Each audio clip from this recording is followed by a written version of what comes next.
For the fifth and final Nightmare raid boss, we're going to be fighting Queen Azumashik.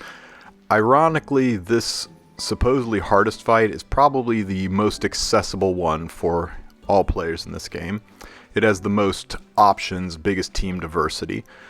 So once again, make sure you are in the Nightmare mode. If you see red and gold, you're in the standard Hell Raid mode. Click on the Nightmare mode button and make sure you see the purple background. For this team, I'm going to be running a standard Tamara Iseria comp. Now, just about every video you watch involves using Landy or Steny. If you replace either of the other two units with Landy or Steny, you will probably speed the fight up quite a bit. But I wanted to go with a more accessible team to show that those two units aren't required. So first is Tamarin. Make sure she has at least 105% effectiveness. She needs this level of effectiveness to overcome the Queen's 120 ER. The high effect resistance is not required, but it will help keep her alive. I don't think it's necessary really to run her that high. I put her on Magahara's Tome to help cycle her skills. You could run her on a variety of other healer artifacts as well.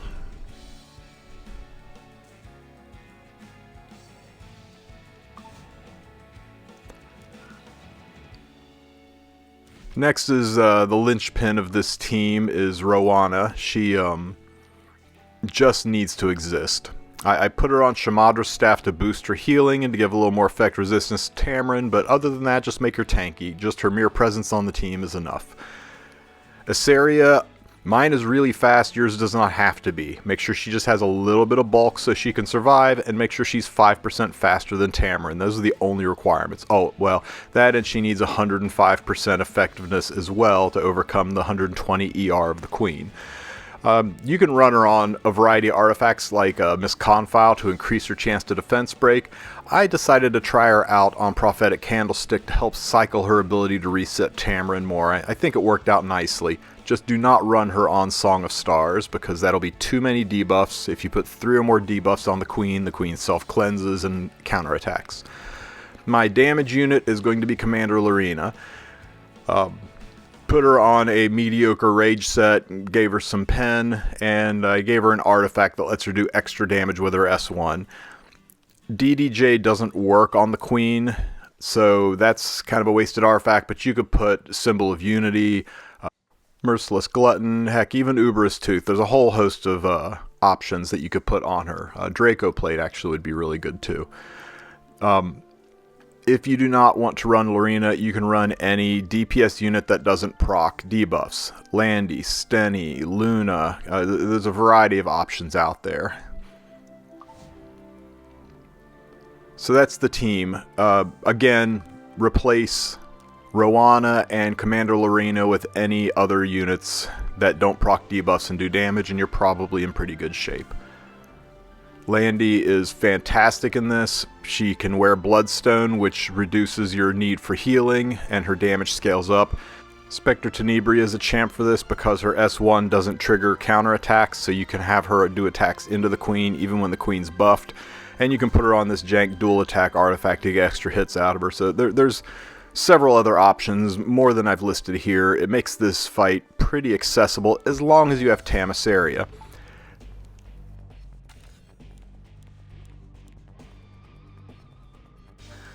Now, the hardest part about this fight is this one right here, in my opinion, the Masochist Charger. Every time you hit the Masochist Charger, his damage ramps up, or his attack ramps up, and it gets to the point where he can legit one-shot some of your units. I probably did this three or four times just watching the Charger kill my units, so you may want to manual this one if it gets annoying, but you can do it on auto. I think you'll have about a 50% push-through rate on it on auto, which isn't that big of a deal since if you have to restart, it's the very first fight, so it's not like it wastes your time that much. So I go ahead and run this on auto, as well as all of the rest of the fights up to the Queen. Now, if you don't have Iseria, about the only way to do this is going to be with a Schuri cheese, very similar to what I did in the Vera video, except make the 4th unit be Kitty Clarissa instead of Lidica. That will give you the ability to use Kitty Clarissa's S2 to strip. But lots aLots, Schuri, and Kitty Clarissa should be able to Schuri cheese this fight pretty easily if you're unlucky enough to not have Iseria. And then for the Vera fight, you can just take a full red team in. What path you take doesn't really matter because they all have the same number of fights. So I pathed up the middle just to make the final clear a little bit easier. When you get to this last fight, make sure you turn auto off. And the reason you want to turn auto off is it's critically important that you start the fight with Tamarin's Transform S3 skill ready to go.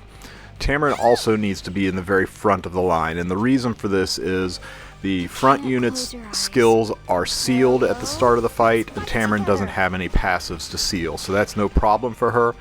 The bigger problem is the back 3 units are hit with a debuff called Queen's Binding, which is similar to the weakness effect that happens in the Ice Expedition, where your speed is turned off. You've got no ability to move and you're paralyzed, so you need to have a unit that CR pushes you up so that you can take a turn and rotate that skill off so that they can join the fight. Tamarin transforming will get rid of all of the nuisance debuffs, and then her S2 will CR push your entire team up, which will let you cycle off the Queen's Binding, and then you can progress the fight from there. So make sure you have your Tamarin in front.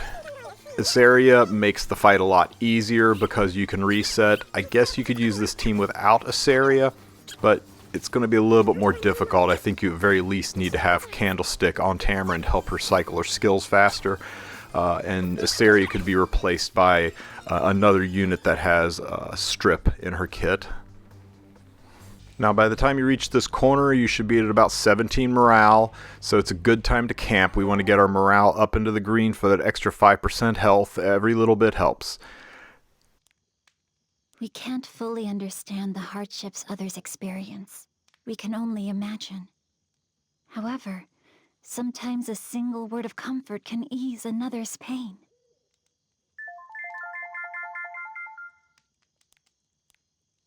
I'm worried about whether Iser can deal with all of his new work. I hope he becomes a great king.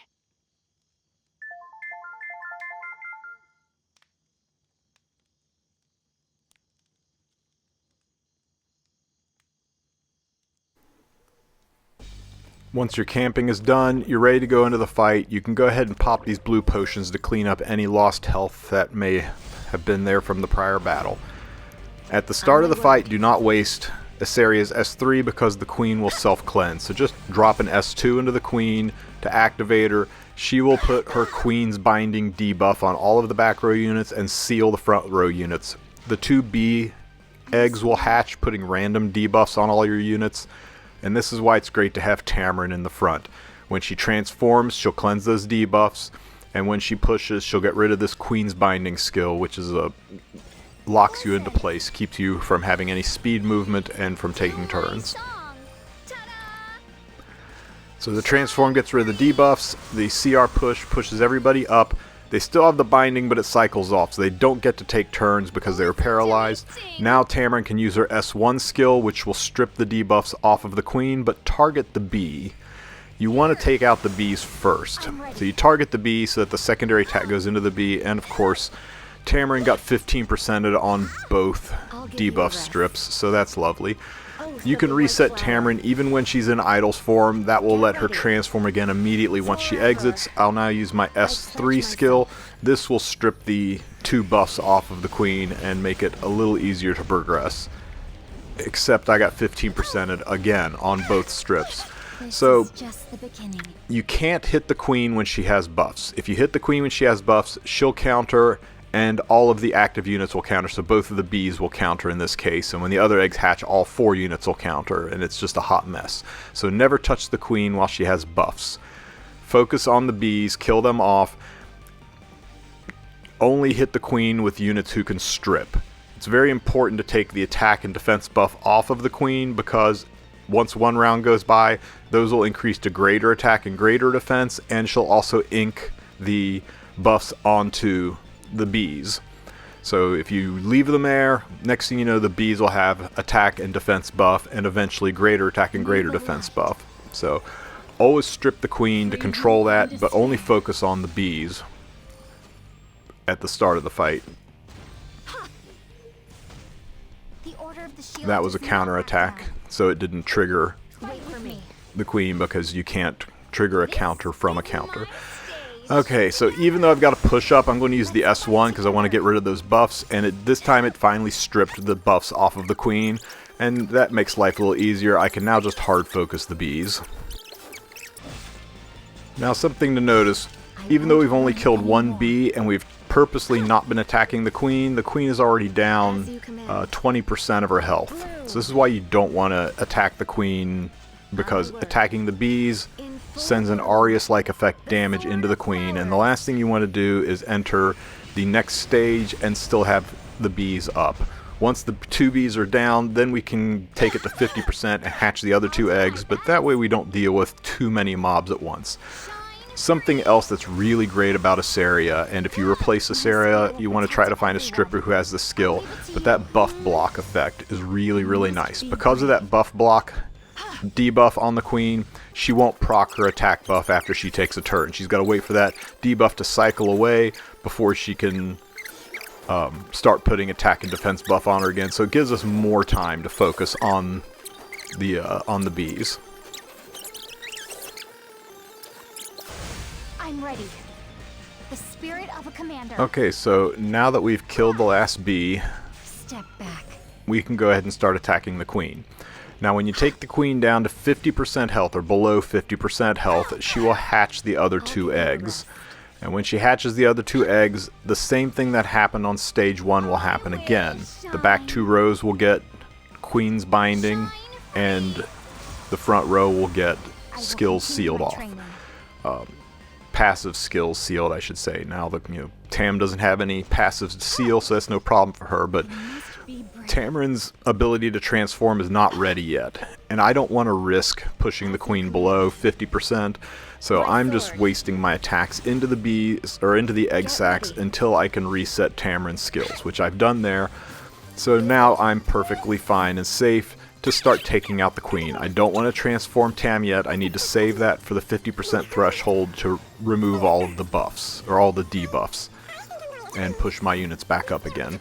To speed things along, and because I have the souls to do it, I'm going to soul burn cLorina because she gets an extra attack. This will get the queen right below 50%. And that, no matter where the queen is on the CR bar, she will automatically self-cleanse, automatically take a turn, automatically hatch the eggs, automatically put queen's binding on you and seal the front unit, and the eggs will debuff you. So this is why you've got to have your Tamarin ready to go when you cross that threshold. If you don't, it's almost impossible to recover. So Tamarin transforms, gets rid of the debuffs, CR pushes, everybody takes a turn, queen's binding falls away. Queen will give herself her attack buff, but that's okay because everybody's fully functional and ready to go. Now, though I have not tested this myself, I am told the spiders are not killable, that they're immortal, so there's no reason to hit or focus the spiders, just kill the queen. Same as round 1. There's no new mechanics here. You use your strips and your buff block to keep the attack buffs and defense buffs off of the queen, and you use your... Good lord, I got 15% again. And you can see everybody attacks, and the spiders, when they counterattack, they CR push everybody up. So if the bees were here, it would be non-stop spamming of attacks. It's very hard to live through it. And that's why I think you should take the bees out first. But anyway, now I have to attack the bees because she's got greater attack and greater defense. I can't touch her until it's stripped. Now those buffs are stripped. Now I'm not going to suffer counterattacks anymore. I can go back to focusing on the queen. I'll give you a rest.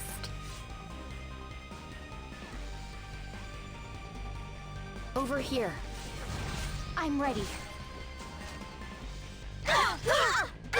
My spear will protect Okay, everyone. so she's got buffs, so I can't hit her. I've got to waste the skill into a spider. I'm scared. Now my Tamarin's ready to transform.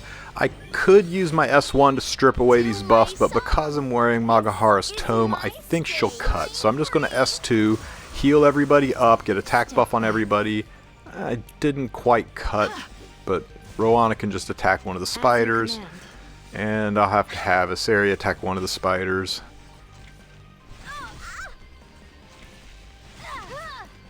I'll do my Okay, well, she's still cut, kinda. So now I can strip away the queen.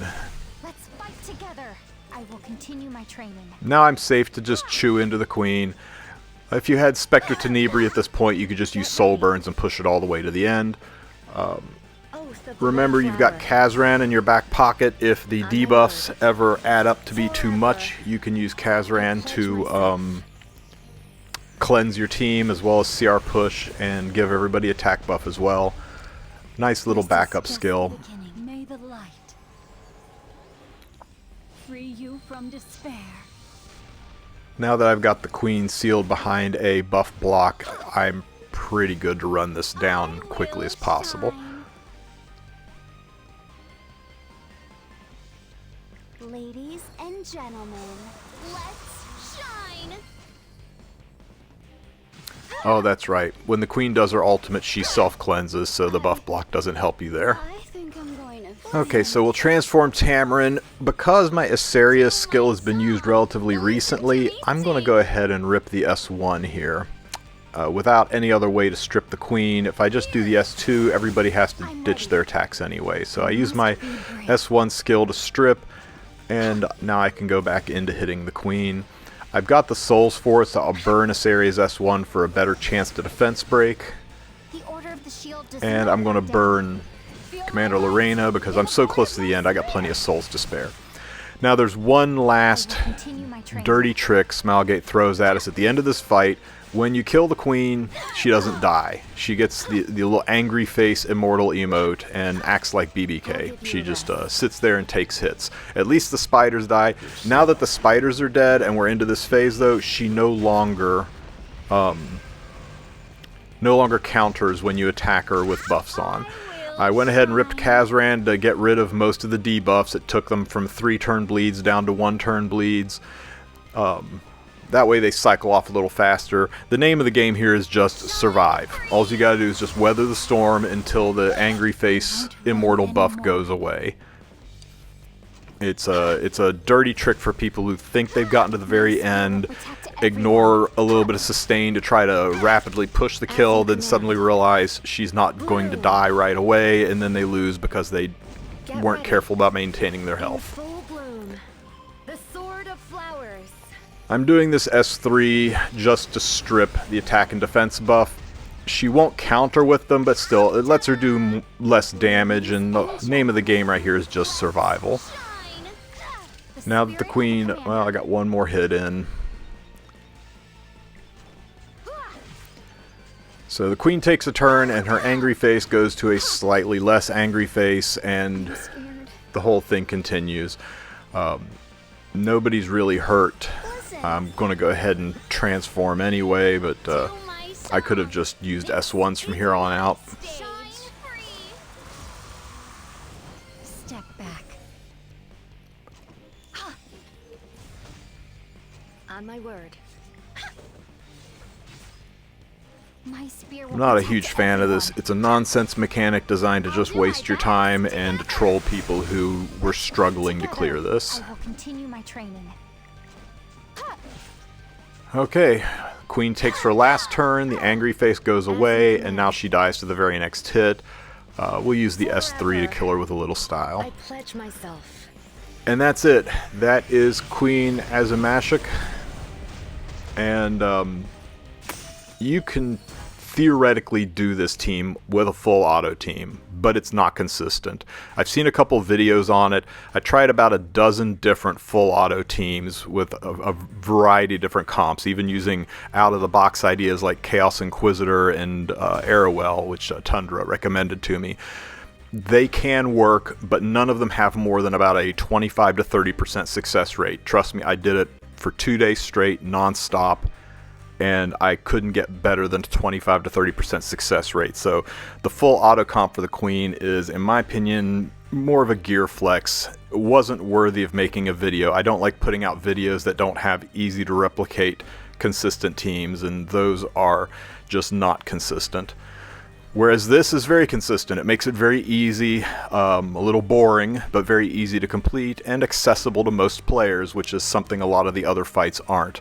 So surprisingly, I'm going to call the Queen one of, if not the easiest of the fights, just because of the diversity of unit pool that you can use here and how lacking in RNG the fight is.